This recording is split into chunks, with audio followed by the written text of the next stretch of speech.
বাধা আসবে না, বাধা আসা উচিত ছিল না, বাধা আর একটু কম হওয়া উচিত ছিল, এগুলো আমাদের মনোজাগতিক চাহিদা হতে পারে।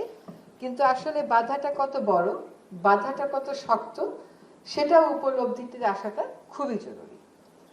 ফলে বাধাগুলো সরাতে হবে, এবং বাধাগুলো একবারে সরে যে যায় না, এটা তো আমরা অনেক দিন যাবৎ যার যার ক্ষেত্রে আন্দোলন করে জেনেছি। আমাদের এই যে নারী অধিকারের যে সংগ্রাম, যে আন্দোলন, সেটা তো আজকে 9 মাসের আন্দোলন বা সংগ্রাম না, বহু বছরের আন্দোলন আর সংগ্রাম। তো বহু বছরে যে জিনিসটা আমরা সমাধান করে ফেলতে পারিনি, 9 মাসে সেটা সমাধানের একটা আনুষ্ঠানিক প্রক্রিয়া যদি শুরু হয়, এটাকে আমি কোনোভাবে আন্ডারমাইন করতে চাই না।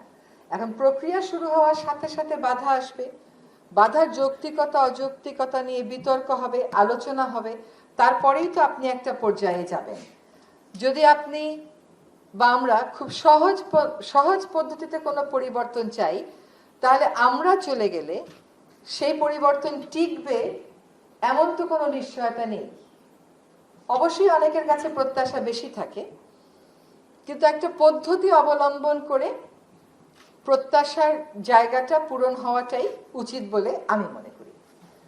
যেমন আমি এখন পরিবেশ মন্ত্রণালয়ে আছি, চাইলে অনেক কিছু অনেকের উপর ইম্পোজ করতে পারি, চেষ্টা করি যে আলাপ আলোচনা করে বিষয়গুলো করা যায় কিনা।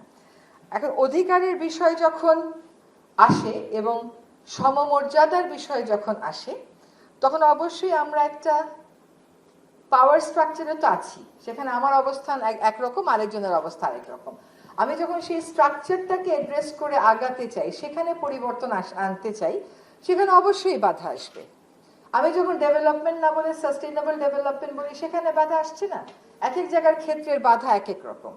তো এই বাধাগুলোর সামনে আসা, এগুলো মোকাবেলার জন্য নিজেদের কৌশল ঠিক করা আমি মনে করি আমাদের কাজ। এবং আমাদের অধিকার যেহেতু, কাজে আমরা কেমন করে নিজেদেরকে প্রস্তুত করব, সেটার আয়োজনটা করাটা অত্যন্ত গুরুত্বপূর্ণ। এখন অধিকারের প্রশ্নে বলেন, ন্যায় বিচারের প্রশ্নে বলেন, আমি অফেন্সিভ খেলবো নাকি আমি ডিফেন্সিভ খেলবো, সেই কৌশলটাও কিন্তু আমাকে ঠিক করতে হবে। সবসময় যে একই কৌশল আপনার কাজ করবে এরকম কোনো কথা আছে বলে আমি মনে করি না। তবে আমাদের যে কাজটা, এটা যেন সমাজের জন্য এনাবলিং হয়। মানুষের চোখে সমাজের অসঙ্গতিগুলো ধরা পড়াও কি জরুরি না? অসঙ্গতিগুলো কার্পেটের নিচে রেখে দিলে যদি আমরা মনে করি ভালোই তো ছিল সবুজ রঙের, সেরকম কিন্তু বিষয়টা না। বরং অসঙ্গতিগুলো সামনে আসাটা আমি মনে করি অনেক বেশি গুরুত্বপূর্ণ। আমি একটু একটা বিষয়ে কথা বলি, যে আজকের বিষয়টা হচ্ছে নারী ও শিশুর প্রতি সহিংসতা প্রতিরোধে আমাদেরকে একজোট হতেই হবে। এইটার ব্যাপারে তো কোনো দ্বিমত থাকতে পারে না, এবং রিকমেন্ডেশনগুলো আমিও পড়লাম। এখন এখান থেকেও কথা আসলো যে কিছু কিছু রিকমেন্ডেশন খুব ট্যাক্টফুলি করা হয়েছে, ওগুলো স্ট্রেট ফরওয়ার্ড কেন করা হলো না? তখন যখন অন্তর্বর্তীকালীন সরকারকে বলা হয় যে তুমি এই কথাটা বললা না কেন, অবশ্যই প্রত্যাশার জায়গা একটা আছে, সেখানে পূরণে আমাদের ব্যর্থতা থাকতে পারে, বা আমরা আমাদের মতন করে হয়তো কাজ করেছি। তো যার যার কৌশল তাকে তাকে তো নিতে হয়, এবং সেভাবে করে কাজটা আগাতে হয়। আমি বলি একটা ছোট উদাহরণ দিই। জনপ্রশাসন কমিশন তার রিপোর্টও তখন প্রকাশ করেনি। জনপ্রশাসন কমিশন কোনো একটা মিটিংয়ে গেছে, সেই মিটিংয়ে একটা আলোচনার প্রেক্ষিতে তাদের কিছু ভাবধারার কথা বলেছে, তাতে অনেক প্রতিবাদ হলো। সরকার কিন্তু কোনো কমিশনের রিপোর্ট নিয়ে কোনো প্রতিবাদে সরকার জড়িয়ে যায়নি। সরকারের এ ব্যাপারে কমিটমেন্টটা আপনারা দেখবেন যে কোন কোন ক্ষেত্রে সরকার কমিশন করেছে, যে যে ক্ষেত্রকে সরকার প্রাধান্য দিয়েছে সেই সেই ক্ষেত্রেই সরকার আসলে কমিশন করেছে। এখন আমাদের যেহেতু সময় অল্প এবং নির্বাচন আমাদের একটা অনেক বড় কাজের দায়িত্বের জায়গা, সেজন্য নির্বাচন সংক্রান্ত কমিশন রিপোর্টগুলো নিয়ে ঐক্যমতের কমিশন কাজ করছে। এবং নির্বাচনের ক্ষেত্রেও কিন্তু নারীর প্রত্যক্ষ অংশগ্রহণের বিষয়ে ঐক্যমত কমিশন কাজ করছে। নারীর প্রত্যক্ষ অংশগ্রহণ বাড়ানোর ক্ষেত্রে ঐক্যমত কমিশন কাজ করছে। কাজে অন্তর্বর্তীকালীন সরকার নারীর অংশগ্রহণ বাড়াতে কাজ করছে এবং ঐক্যমত গড়বার চেষ্টা করছে, এই দাবি তো আমি অবশ্যই করতে পারি। এবং এইটা আমরা সকল রাজনৈতিক দলের কাছ থেকে ঐক্যমত নেয়ার চেষ্টা করছি, তাদের সম্মতি নেয়ার চেষ্টা করছি। এটা আমাদের দিক থেকে আমাদের উদ্যোগ। অন্যান্য জায়গাতে কোথাও যে যে দেশের নাম বলা হলো, কোথাও কি প্রক্রিয়াটা সহজ ছিল? যে দেশে বলা হলো যে আইন পরিবর্তন হয়েছে, সেখানে কি আইন পরিবর্তন হয়ে যাওয়ার সাথে সাথে সমাজ পরিবর্তিত হয়ে গেছে? তাও তো হয় নাই।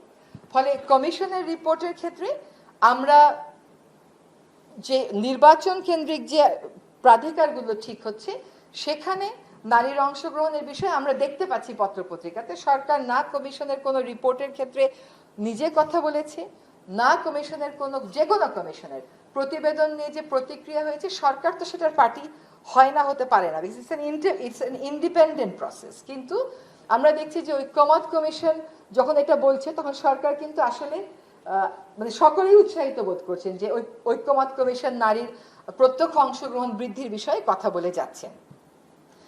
আমরা যে কাজটা করব সেটা হচ্ছে, স্বাধীন মালিক ভাই একটা কথা বলেছেন শাস্তির বাড়ানোর ব্যাপারে। এইটাতেও কিন্তু আমাদের মধ্যেও সরকারের মধ্যেও অনেক আলাপ আলোচনা আছে। কিন্তু এই যে আসিয়ার যে ঘটনাটা ঘটেছে, যেটা আমাদেরকে সকলকেই ব্যথিত করেছে এবং ক্ষুব্ধ করেছে, সেটার কিন্তু সত্যিকার অর্থেই প্রাথমিক রায়টা চলে এসেছে। এখন সমাজ হিসাবে আমাদেরকে ঠিক করতে হবে যে আমরা আসলে কি ধরনের শাস্তি চাই। শাস্তি একটা উপায় নারীর প্রতি সহিংসতা কমানোর, কিন্তু আসলে বড় উপায়টা হচ্ছে সমাজের মূল্যবোধের জায়গায় গিয়ে কথা বলা। আমি যেমন পরিবেশ করি, মনে হয় পরিবেশটা হচ্ছে পরিবেশ মন্ত্রণালয়ের একক দায়িত্ব। আসলে তো তা না, সরকারের সকল মন্ত্রণালয়কেই পরিবেশ বান্ধব চিন্তা ভাবনা করতে হবে। ঠিক সেরকম ভাবে সমাজের সকল ক্ষেত্রেই নারী সংক্রান্ত মূল্যবোধটার বিষয়টা নিয়ে আমরা অনেকদিন যাবৎ কথা বলে এসেছি। আমরা যে একদমই এগোইনি তা কিন্তু না। আমরা যখন বড় অগ্রগতির দিকে যেতে চাইব, তখন বড় বাধার মুখোমুখি হব। ছোট ছোট অগ্রগতিতে ছোট ছোট বাধা, এটা তো খুব অস্বাভাবিক কিছু আমার কাছে মনে হয়নি। এখন আরেকটা কথা বলে শেষ করি যে আমি নিজেও তো উপদেষ্টা হওয়ার আগে পরিবেশ নিয়ে কাজ করেছি। তখনও আমি দেখেছি যে একটা গোষ্ঠী আমাকে আক্রমণ করে, কিন্তু আমি যখন উপদেষ্টা হলাম তখন দেখলাম প্রথম আক্রমণটা কিন্তু জেন্ডার আসপেক্ট থেকেই আসে। আর কোনো জায়গায় যখন কোনো আক্রমণের কিছু পাওয়া যায় না, তখন আপনি যে নারী সে জায়গাতে গিয়ে একটা কিন্তু আক্রমণের চেষ্টা হয়। এটা আমাকে মোটেও বিচলিত করে না। আমি যখন দেখি আমি প্রতিবন্ধকতার মুখোমুখি হই, আমি বরং নিজেকে নিজের লড়াই করার ক্ষেত্রটাকে আরো বেটার প্রস্তুত করি। অনেক সময় আমি শুনিও না আমার সম্পর্কে কি কি বলা হয়। এবং ধরেন আমাদেরই, যাই ওই কথাগুলো আর নাই বললাম, যেহেতু বিশেষ জায়গা থেকে কথা বলছি, আই উড রাদার, মানে আমি যেটা বলার চেষ্টা করবো যে নারীর প্রতি সহিংসতা হবে কেন? কেমন একটা সমাজ আমরা গড়লাম এত বছরে, যে সহিংসতা বন্ধ করানোর কথা এত বছর পরে এসে আমাদের বলতে হয়। কেন আমরা বলতে পারলাম না 1971 সালে 72 সালে সহিংসতার যে হার ছিল, এখন সেই হারটা নেমে অনেক কমে এসেছে? এটা তো একটা কালেকটিভ এফার্টের জায়গা ছিল। কালেকটিভ এফার্টের জায়গায় যদি সেই সংখ্যা আমরা না কমাতে পারি, তাহলে একটা কালেকটিভ ফেইলিয়ার আমাদেরকে মেনে নিতে হবে তো। এবং সেখানে কার কতদূর ভূমিকা ছিল সেটাও তো আমাদেরকে অ্যাসেস করতে হবে।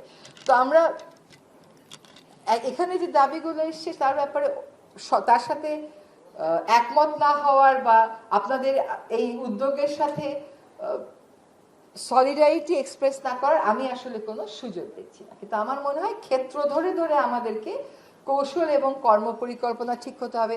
তার মধ্যে নারীদের মধ্যেও তো মতবিরোধ থাকতে পারে, তাই না? সেগুলোকে, যেমন স্বাধীন ভাই বললেন, উনি তো আমাদেরই সহযোদ্ধা, যে আমি আসলে ক্যাপিটাল পানিশমেন্ট, যত শাস্তি বাড়বে তত দেখা যাবে সমস্যার সমাধান জটিল হয়ে যাবে। সো আর্গুমেন্ট চলুক। আমরা অবশ্যই চাই যে আমাদের যে কোনো কথার প্রতিক্রিয়া আমরা সহনশীলতার সাথে দেই, এবং কেউই যখন অন্যের বক্তব্যের বিরোধিতা করি আমরা যেন কোনোভাবেই আরো টেনশন না বাড়াই সেটা করি। বাট এই ইন্ডিভিজুয়াল বিহেভিয়ারগুলো, এই বিহেভিয়ারগুলো চেঞ্জ করতেও কিন্তু আমাদের সকলকে একসাথে কাজ করতে হবে। তো আমি আশা করি যে অনেক দিনের পথ পরিক্রমায় একটা জায়গায় আমরা গেছি, সেখান থেকে আমাদেরকে আরেকটু, যখন গ্র্যাজুয়েশনের পথে যাব, নিজেদেরকেও ভালোভাবে প্রস্তুত করে নিতে হবে এবং সহযোগী শক্তির সাথে যেমন ঐক্যটা বাড়াতে হবে, তেমন করে কোন কোন জায়গায় মোকাবেলা করতে হবে সেগুলো স্পষ্টভাবে জেনে আমাদেরকে নিজেদের কর্মকৌশল এবং কমিউনিকেশনের মেথডটা ঠিক করতে হবে। আমাকে এখানে আমন্ত্রণ জানানোর জন্য অনেক ধন্যবাদ। আমি দুঃখিত, আসলে আমার 4:30টায় একটা মিটিং ছিল, ওটা বাতিল করেছি, কিন্তু 6:30টা বাতিল করা যাচ্ছে না। সুতরাং আপনাদের অনুমতি নিয়ে আমি এখন চলে যাব। ধন্যবাদ।